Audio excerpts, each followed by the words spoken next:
Assalamualaikum warahmatullahi wabarakatuh. Perkenalkan, nama saya Muhammad Abian Afan Abdillah. Pada kesempatan kali ini saya ingin membahas tentang pengertian, tujuan, faktor-faktor, dan tipe-tipe dalam belajar dan pembelajaran.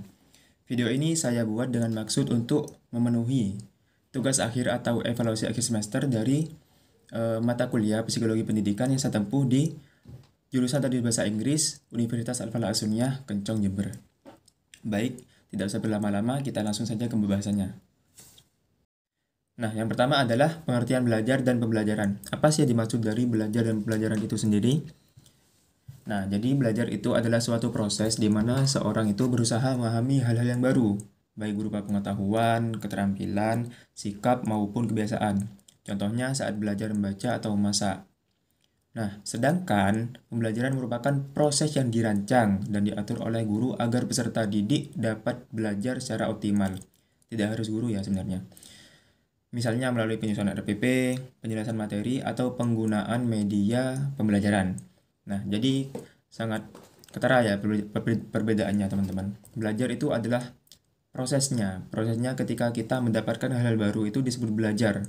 Misalnya kita menyentuh minyak yang panas. Nah, kita belajar di situ bahwa minyak yang panas itu sangat menyakitkan ketika terkena tangan.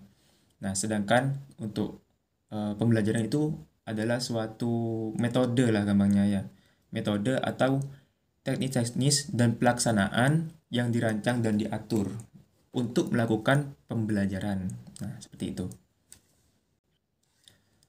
Yang kedua adalah tujuan belajar dalam psikologi pendidikan. Apa sih tujuan belajar menurut sudut pandang psikologi pendidikan? Nah, jadi belajar dalam psikologi pendidikan itu bertujuan membantu seseorang mengembangkan kemampuan berpikir, merasa, dan bertindak. Nah, melalui belajar, seorang dapat mengembangkan potensi diri, membentuk perilaku positif, serta menjadi lebih terampil, dan juga mandiri dalam memecahkan masalah, serta meningkatkan prestasi dan mengubah kebiasaan menjadi lebih baik. Nah, itu tadi adalah tujuan belajar untuk meningkatkan potensi diri kita sendiri. Nah, lalu tujuan yang lainnya juga belajar itu juga membantu seorang menyesuaikan diri dengan lingkungan, baik di sekolah, keluarga, maupun masyarakat. Jadi intinya semua tujuan belajar itu diarahkan agar kita bisa memperoleh pengetahuan lebih luas dan menjadi pribadi yang lebih baik. Nah, selanjutnya adalah faktor-faktor yang mempengaruhi proses belajar. Sebenarnya ada dua faktor besar utama, yaitu faktor internal dan eksternal. Kita bahas yang internal dulu. Untuk yang faktor internal sendiri itu dibagi menjadi dua lagi ya teman-teman. Yang pertama adalah faktor fisiologis atau faktor jasmani. Yang kedua adalah faktor psikologis atau dari pikiran. Nah, yang mana ini dapat mengaruhi sejauh mana seorang dapat menyerap dan mengolah pelajaran dengan baik. Yang pertama adalah faktor fisiologis atau jasmani. Nah, faktor fisiologis ini meliputi kondisi kesehatan siswa, di mana siswa itu yang sehat cenderung bisa belajar lebih baik daripada siswa yang kurang sehat atau siswa yang memiliki gangguan fisik seperti masalah pendengaran, penglihatan atau cacat atau disabilitas lainnya. Itu dapat menjadi hambatan dalam proses belajar, teman-teman.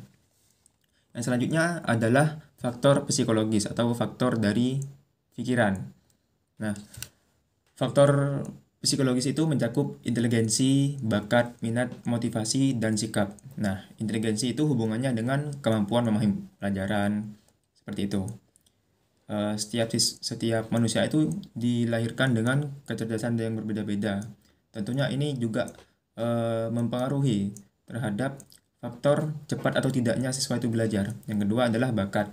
Bakat itu adalah potensi alami di bidang tertentu. Misal, ada anak yang sangat pandai di bidang renang, tapi anak tersebut tidak terlalu berbakat di bidang olahraga bola. Itu. Yang selanjutnya adalah minat. Nah, minat ini juga membuat siswa lebih antusias belajar dan juga motivasi. Nah, ini berkaitan ya, minat dan motivasi itu. Minat siswa terhadap sesuatu itu, misal kepada cabang olahraga bola. Nah, ketika siswa itu minat terhadap olahraga bola, dari dalam diri anak itu akan termotivasi. Nah, motivasi itu menjadi dorongan dari dalam diri dan sikap adalah kecenderungan emosional dalam menghadapi pembelajaran. Nah, lanjut untuk faktor yang selanjutnya adalah faktor eksternal yang mempengaruhi proses belajar. Nah, selain dari faktor internal, tentunya faktor eksternal atau faktor lingkungan itu juga dapat mempengaruhi proses belajar dari siswa. Faktor eksternal itu juga terbagi menjadi dua ya teman-teman, yaitu faktor lingkungan dan instrumental. Faktor lingkungan meliputi sosial, sekolah, sosial keluarga, sosial masyarakat, dan kondisi non-sosial. Nah, sementara faktor instrumental itu mencakup ya partikular ya, kayak guru, kurikulum, sarana atau prasarana, program pendidikan, dan materi pembelajaran. Nah, yang pertama adalah faktor lingkungan. Contohnya adalah lingkungan sekolah. Itu mencakup hubungan dengan guru, teman, dan lain sebagainya yang ada di sekolah. Ketika seorang siswa itu memiliki hubungan yang baik dengan guru, teman, atau yang lainnya di dalam sekolah, pasti anak tersebut akan mendapatkan proses belajar yang lebih baik daripada anak yang tidak memiliki hubungan baik dengan guru atau teman. Nah, sedangkan lingkungan sosial keluarga adalah yang berkaitan dengan dukungan orang tua dan suasana rumah.